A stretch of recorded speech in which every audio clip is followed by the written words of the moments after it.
Hey YouTube, it's RadCrochet and I'm back with another quick short video on how to do a magic loop and a slip knot.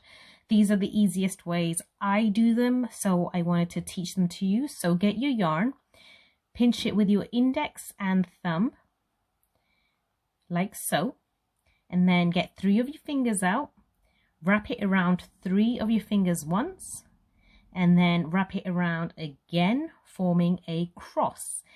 Now put your hook under the first one you did, like so, and pull the top one through, like so.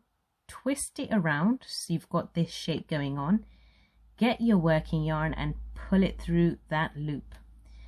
That gives you a magic loop. And now I'm just gonna pull it. And then you can start doing your stitches like so, and you can work into that loop,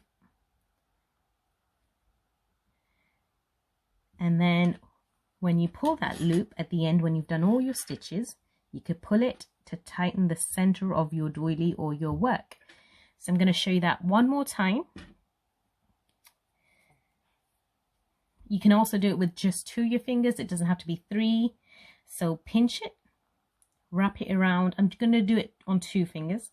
Wrap it around 2 fingers, and when you do wrap it, pinch it here if it helps. When you do wrap it, make sure you form a cross shape.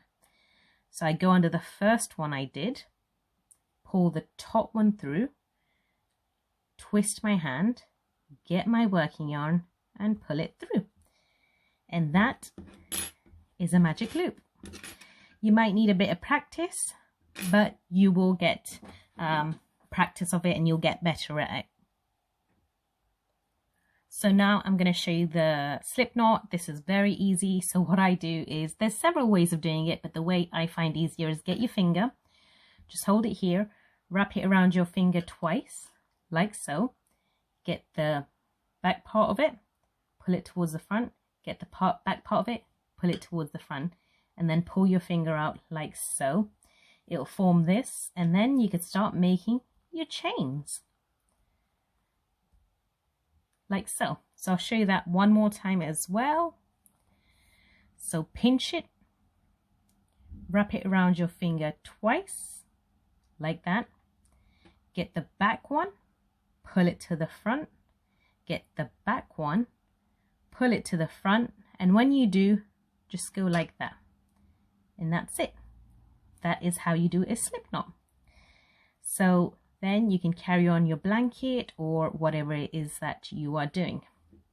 So thank you everyone for watching this video. I hope you found it useful. It's very quick, but these are the techniques I use when I do my crochet doilies and blankets and so on.